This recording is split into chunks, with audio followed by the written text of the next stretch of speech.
I'm going to ask you something that could destroy your life." Claire Monroe didn't whisper those words. She said them calmly, directly, like someone announcing the weather, and for a moment I thought I had misunderstood, because people with power don't warn you before they ruin you. They just do it. But she kept looking at me across that hotel suite in Chicago like she was about to hand me a loaded gun and ask if I trusted myself not to pull the trigger. "You still have time to walk away," she said. I remember staring at the door behind me. The same door I had walked through 3 minutes earlier without knocking, just like the message told me to. "Come to my room. Don't knock." 5 words. 5 words from the most powerful woman in the company. And somehow those 5 words had already pulled me into something I didn't understand yet. Something dangerous. Something that could take away the only thing in my life that mattered. My daughter. I rubbed my hands together, trying to hide the tremor in them. "I'm just it," I said quietly. "You probably have the wrong person." Claire shook her head. "No, I have exactly the right person." That answer made my stomach drop, because it meant this wasn't a mistake. She had chosen me. Out of hundreds of employees in Meridian Financial, out of all the managers, analysts, directors, and executives staying in that luxury hotel for the company retreat, she chose the invisible guy who fixed passwords, the single dad who lived paycheck to paycheck, the man no one noticed, except tonight. Tonight she noticed, and somehow that was worse. The city lights from downtown Chicago spilled through the tall windows behind her. The room was dim except for the soft glow of those lights and the quiet hum of air conditioning. For a moment neither of us spoke. Then she asked the question that changed everything. "Ethan, do you know what happens to people who tell the truth about powerful men?" I let out a breath. "No. They disappear." The word hung in the air between us. Disappear. Not killed, not arrested, not exposed, just erased, careers destroyed, reputations ruined. Lives quietly dismantled until no one remembered they were ever there. My chest tightened.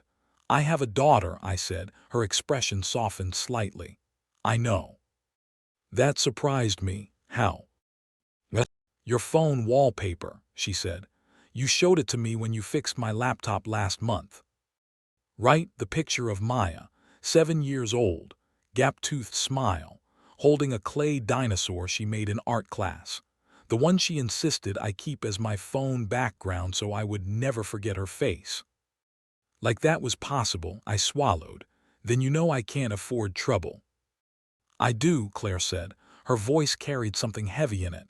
Guilt maybe, or desperation. "That's why I told you to walk away if you want to." I looked at the door again. 3 steps away, that was all. 3 steps and this night would disappear. Tomorrow I would wake up, attend the corporate meetings, fly home, pick Maya up from school, and life would keep going exactly the way it had before. Safe, small, manageable. The way I had built it after my wife left. 7 years of careful survival. No risks, no fights, no attention because invisible men don't get destroyed. But invisible men also don't get asked to stand up when something is wrong. "Why me?" I asked. Claire stepped away from the window. For the first time I noticed how tired she looked. Not physically, something deeper than that. The kind of exhaustion you get when you've been carrying something heavy alone for too long. "6 months ago," she said slowly, "I discovered someone inside Meridian has been stealing from the company." I blinked. "Stealing how much?" "Almost $1 million. The number landed like a punch. 1 million. I made $42,000 a year. $1 million wasn't just money, it was another universe. Another species of life. "So report it," I said. I tried. And the evidence disappeared. Something cold crept up my spine. Disappeared. Deleted from the server, scrubbed completely. I frowned. "That's impossible." "Is it?" Her eyes held mine. "You maintain those servers, Ethan. Tell me the truth." I thought about it, then slowly shook my head. "No," I admitted, "it's not impossible." Silence returned. The air in the room felt heavier now. "Who did it?" I asked. Claire's jaw tightened. "The chief financial officer." My heart skipped. Richard Halloway. She nodded. Suddenly the room felt smaller. Richard Halloway wasn't just powerful, he was Meridian. 15 years in the company, boardroom legend. The man who signed budgets that determined whether entire departments lived or died. You're accusing him of embezzlement? I asked. Yes. And your proof vanished? Yes. And now you want what exactly? Her eyes met mine again, and this time there was no hesitation. Tomorrow morning, she said, there's an emergency board meeting. My stomach dropped, and you want me there. I want you to confirm something. What? That my evidence existed before it was deleted. I felt the blood drain from my face. You want me to testify? Yes. Against Richard Halloway, against the most powerful man in the company, against someone who could end my career with one phone call. You realize what happens to people who do that, I said quietly. I do. And you're still asking. She didn't answer immediately. Instead, she said something that caught me completely off guard. You're the only honest person left in this building. I laughed bitterly. You don't even know me. I know enough. Her voice sharpened slightly. I know you stay late fixing problems no one else notices. I know you refuse to bypass security protocols when a director demanded it. I know you documented system errors that would have been easier to ignore. She stepped closer, and I know that when people think no one is watching, they show who they really are. The room went quiet again. I felt something twisting in my chest, fear, responsibility, and the terrifying weight of a decision I hadn't expected to face tonight. If I testify, I said slowly, I lose everything. Probably. My job. Yes. My career. Possibly. My daughter's stability. Claire didn't look away, I know. I stared at the floor, thinking about Maya, about rent, about school supplies, about the promise I made the night her mother left, that no matter what happened, I would keep her safe. Why are you really asking me? I said finally. Claire answered in a whisper, because if you don't, he wins. And suddenly the room felt very quiet, too quiet, because deep down, I already knew something she didn't. If I said yes tonight, by tomorrow morning, my life would never be the same again. And the real question wasn't whether I was brave enough to stand up in that boardroom. The real question was this. Was I willing to risk my daughter's future just to tell the truth? I didn't answer Claire right away. The question sat between us like a loaded weapon. Was I willing to risk my daughter's future just to tell the truth? For a long moment, the only sound in the hotel suite was the faint hum of Chicago traffic 8 floors below. I walked toward the window. The city was alive out there, lights glowing, cars sliding through intersections, people laughing somewhere on the street. Normal life. The kind of life I had spent 7 years trying to protect. Behind me, Claire said quietly, "You don't have to do this."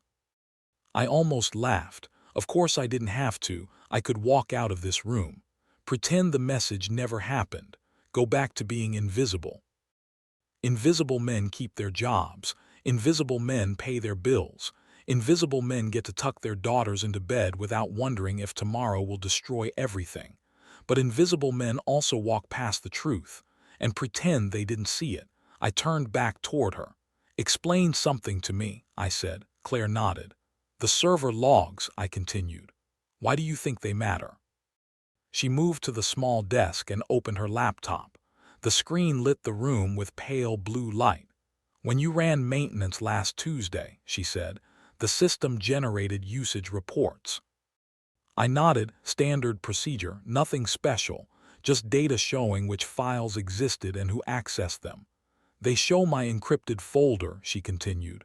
"How many files?" 47. My stomach tightened. "In access patterns. 6 months of work. Late nights, early mornings, spreadsheets, financial records, investigation." I understood what she was saying now. The evidence itself might be gone, but the digital fingerprints of the investigation were still there, which meant Richard couldn't erase everything. "You're asking me to confirm the logs," I said slowly. "Yes. And once I do that, the board will have to investigate. And Richard will know it was me." Claire didn't sugarcoat it. "Yes." The word felt heavy. I rubbed my face. "You're asking me to light a match in a room full of gasoline. I'm asking you to tell the truth. That truth might destroy my life." Claire closed the laptop. "And if no one speaks," she said quietly, "he keeps stealing." Silence again. I thought about Maya, her small apartment bedroom, the dinosaur drawings taped to the wall, the way she hugged me every morning before school, 7 years of careful stability, every decision built around protecting that life. And now a stranger was asking me to gamble it all. "Why didn't you go to the police?" I asked. "I will," Claire said, "but first the board needs to know." "Why?" "Because if the company investigates internally, they preserve the financial records. And if they don't, Richard destroys everything." That answer settled into my bones. I understood systems, data, networks. If someone like Richard panicked before an investigation started, he could erase months of evidence overnight. "You're running out of time," I said. "Yes." That was when my phone buzzed. The sound made both of us look down. Maya's face filled the screen, the picture from my wallpaper, her missing front tooth, that ridiculous clay dinosaur. I felt my chest tighten. "Go ahead," Claire said gently. I stepped away and answered. "Hey, Bug." "Daddy." Her voice was bright, excited. "Mrs. Chen said you're in Chicago." "I am." "Did you see any tall buildings?" I smiled despite everything. "Lots of them." "Bring me a picture." "I will." There was a pause, then the question that always came when I traveled. "You're coming home tomorrow, right?" "Yeah," I said softly. "Promise." "I promise." Another pause. "I miss you." "I miss you too." She thought about that for a second, then said the thing that made my throat tighten. "Be brave, Daddy." I blinked. "Why do you say that?" "Mrs. Patterson said brave people tell the truth. Kids absorb everything teachers say, even when adults forget." "I'll remember that," I told her. "Good, love you." "Love you too." The call ended, and suddenly the room felt different, like something inside me had shifted. Claire watched quietly. "She sounds amazing," she said. "She is." "Which makes this harder." "Yes."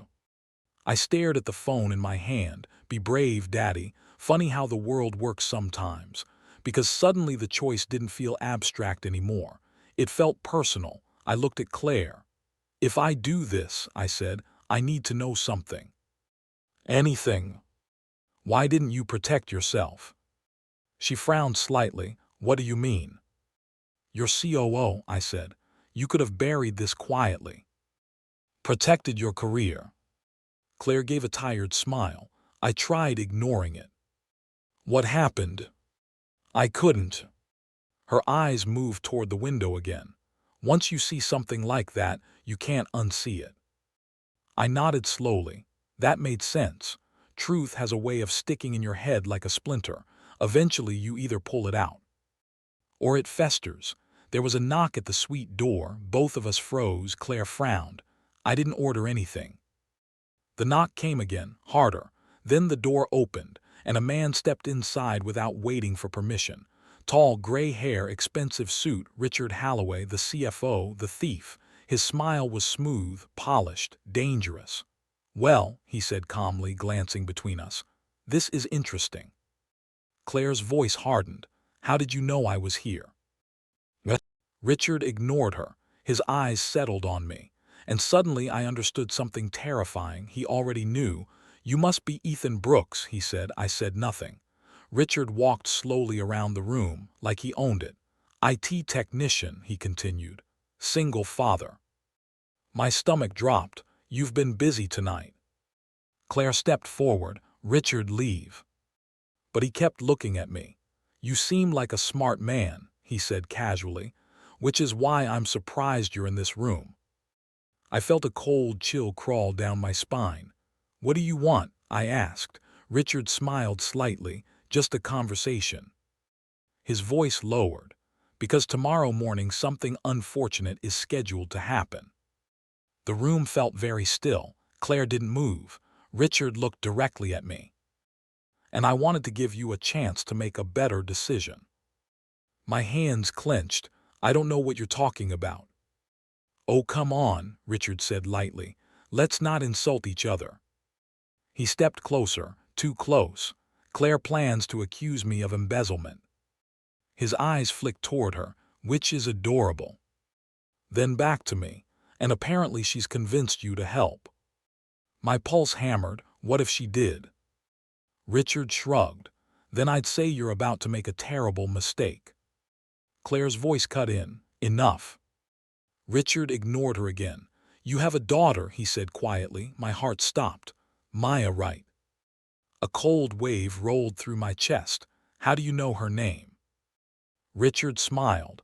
"I make it my business to know things." The air in the room changed. Claire stepped between us. "Richard." But he kept speaking. "You seem like a good father, Ethan. I'm sure you want the best for her." My hands shook. "Don't." He leaned slightly closer. "Children need stability. Security. Opportunities. Things a man might lose if he makes powerful enemies." My voice dropped. "You threatening my daughter?" Richard raised his hands calmly. "Of course not." Then he said the words that made my blood run cold. "I'm simply reminding you that actions have consequences." The room was silent, heavy. Then Richard stepped back, straightened his jacket. "Sleep on it," he said. "Tomorrow morning you can still walk away." He looked at Claire one last time. "Or don't." His smile returned. "But if you do." His eyes landed on me again. "Remember that you chose this." Then he walked out, the door clicked shut, and suddenly the room felt colder. Claire exhaled slowly. That was worse than I expected. I didn't answer, because Richard's last words were still echoing in my head. "You chose this." And for the first time that night, I realized something terrifying. By morning, I really would have to choose. I didn't sleep that night. I tried. I lay in the hotel bed staring at the ceiling while the red numbers of the clock crawled from midnight to 1 to 2 to 3. Every time I closed my eyes, Richard's voice came back. "You have a daughter." It wasn't just a threat. It was worse. It was a reminder. A reminder that everything in my life depended on a fragile balance I had spent years protecting. One wrong move and that balance could collapse. I turned on my side and grabbed my phone. Maya's picture lit the screen, her grin, her missing tooth. The clay dinosaur she was holding like it was the greatest treasure on earth. I whispered to the empty room. "What would you want me to do, Bug?" The picture didn't answer, but my mind replayed something she had said earlier. "Be brave, Daddy." I closed my eyes again. And finally, somewhere around 5 in the morning, exhaustion dragged me into a thin, restless sleep.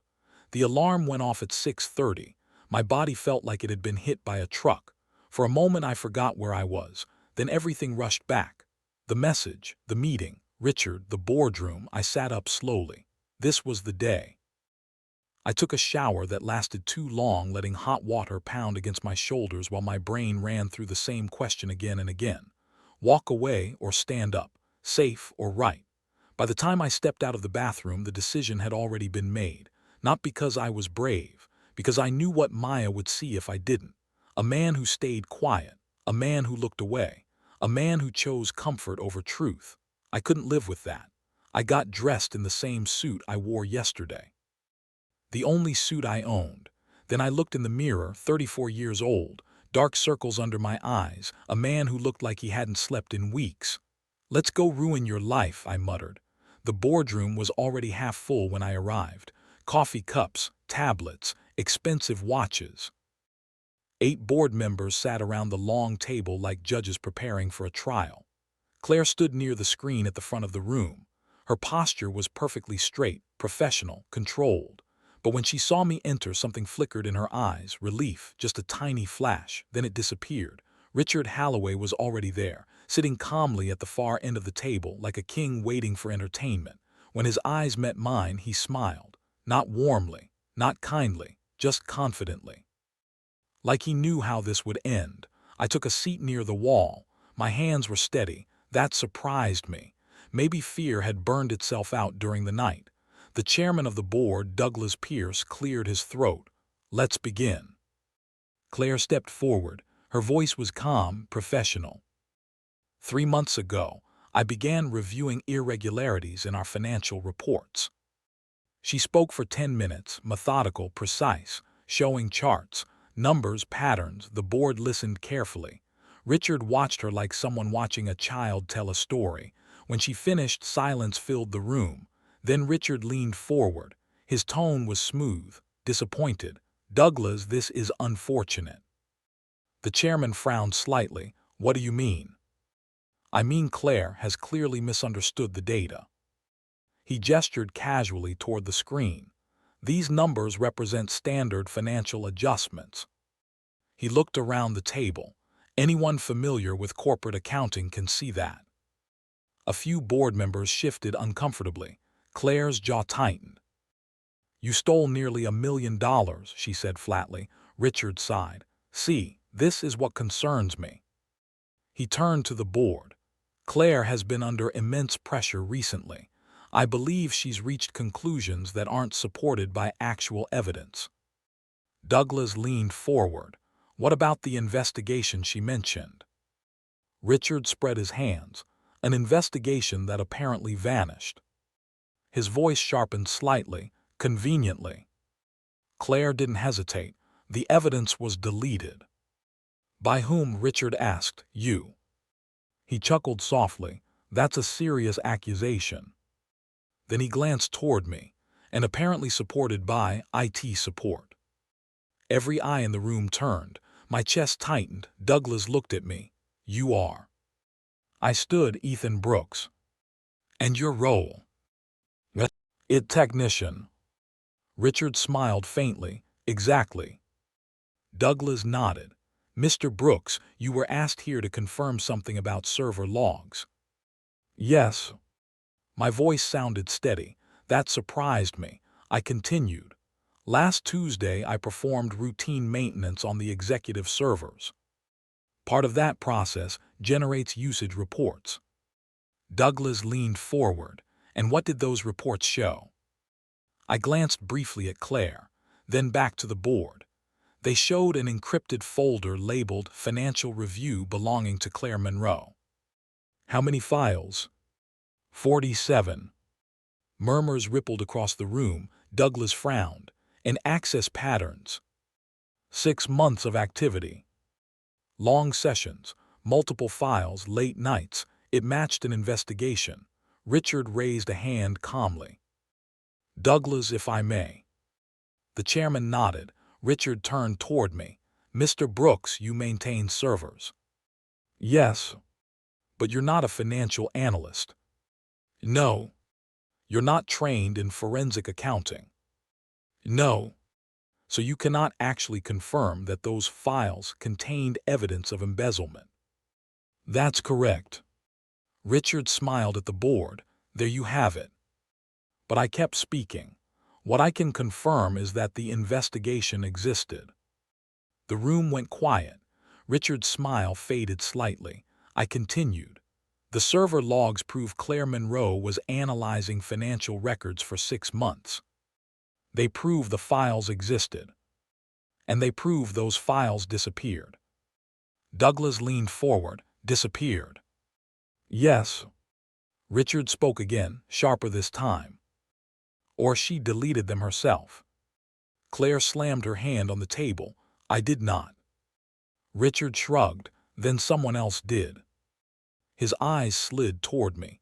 Perhaps someone trying to create a narrative. I understood what he was doing, planting doubt, turning the board against us. I took a breath and said the sentence that changed everything. "The system logs show administrative access occurred the night before the files disappeared." Douglas's eyebrows lifted. Administrative access. Yes, Richard spoke immediately. Lots of people have administrative access. That's true, I said. Then I looked directly at him. But only one of them logged in that night.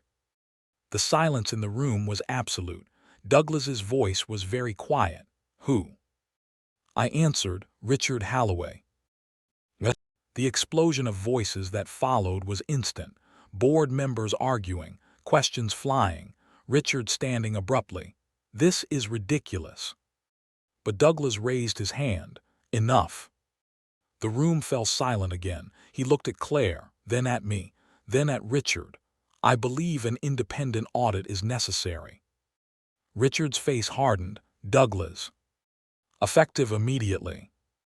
Douglas didn't raise his voice, but his authority filled the room. You are suspended pending investigation. The word suspended landed like a gunshot. Richard's eyes burned into mine, pure hatred, pure fury, but he said nothing. He simply gathered his tablet, straightened his suit, and walked out. The door closed behind him, and suddenly the tension in the room collapsed. Claire sank into her chair.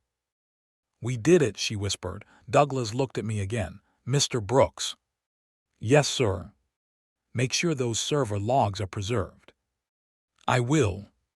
The meeting ended 10 minutes later. People left in clusters, whispering, processing. I stood alone near the wall, heart still racing. Claire approached slowly. You saved me, she said quietly. No. I shook my head. We saved the truth. She smiled faintly, then her expression changed. What is it? I asked, her voice dropped. Richard isn't finished. I already knew that, but hearing it said out loud made something cold settle in my chest, because the boardroom battle was over, but the war had just begun. Richard Halloway was arrested 3 weeks later. I was at my desk when the news broke. Just another Tuesday morning in the IT department. I was halfway through fixing a network outage when my phone buzzed with a notification. Meridian Financial CFO arrested in $900,000 embezzlement case. For a moment I just stared at the screen. 3 weeks of silence had passed since the board meeting. 3 weeks of rumors, whispers, and tension thick enough to choke on. The auditors had taken over an entire floor of the building. Boxes of financial records disappeared into conference rooms.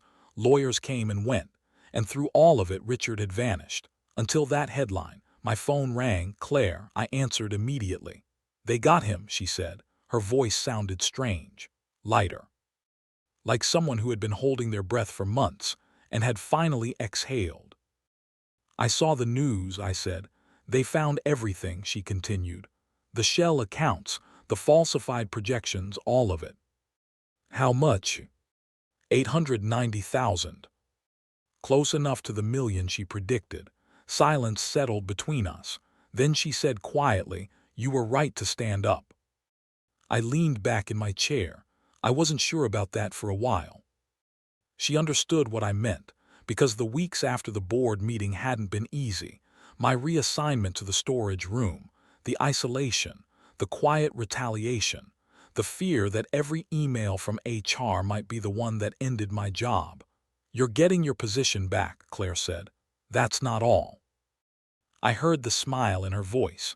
The board approved your promotion this morning. I blinked. Promotion. Systems analyst, 15% raise. I sat there in stunned silence. After everything. They were promoting me. Claire laughed softly. I guess integrity has market value after all. That afternoon I left work early. Not because I had to, because I wanted to. I stopped at a small bike shop on the way home, purple, with streamers on the handlebars, training wheels, exactly like the one Maya had been pointing at in the store window for months. Normally I would have said we couldn't afford it. Today I didn't. Maya burst out the apartment door when I got home. Daddy. She launched into my arms like a missile. I laughed and spun her around. How was school? Good. Emma brought a hamster. That sounds chaotic. It was. Then she noticed the box leaning against the wall. Her eyes widened. What's that? I knelt down. Open it. She tore through the cardboard like a tiny tornado. The moment she saw the bike, she froze. Then she screamed, "Daad." The hug that followed nearly knocked me over. "This is the best present ever. I thought you might like it." We took it straight to the park. I ran beside her while she wobbled down the path. Her laughter filled the air like music. Other parents smiled as we passed. Just another father teaching his kid to ride a bike. No one there knew anything about boardrooms, or fraud, or threats, or the choice that had nearly broken me. To them, we were just normal. And for the first time in weeks, that felt like the greatest victory in the world. That night after Maya fell asleep, my phone buzzed again. A message from Claire. We did it. I stared at the words for a moment before replying. Yeah, we did. I set the phone down and stepped onto the small balcony outside our apartment. The city hummed below, cars moving, people living their lives, completely unaware of the quiet wars happening in offices and boardrooms all around them. I thought about that hotel room in Chicago, the text message, the door I almost didn't walk through, the decision that had terrified me more than anything else in my life. And how close I had come to saying no, because fear is powerful. Fear tells you to stay quiet. Fear tells you to protect what you have. Fear tells you the truth isn't worth the cost. But sometimes, fear is wrong. Inside the apartment, Maya shifted in her sleep. Her small voice drifted down the hallway. "Daddy." I stepped back inside immediately. "Yeah, Bug. Are you still here?" "I'm right here." She smiled sleepily and closed her eyes again. That was the thing about courage. It wasn't about winning. It wasn't about beating powerful people. It wasn't even about justice. Courage was about something much smaller, much quieter. It was about being able to stand in a dark room at the end of the day. Look at the life you built. Look at the people who trust you. And know you didn't betray them. Because in the end, there's only one question that really matters. Not whether you succeed, not whether you survive, but whether when the moment came, you chose to be the person your children believe you already are. And that night, listening to my daughter breathe in the next room, I finally understood something simple. Some promises don't have expiration dates, and the most important one I ever made was the one my daughter never heard, to always be the kind of man she could believe in.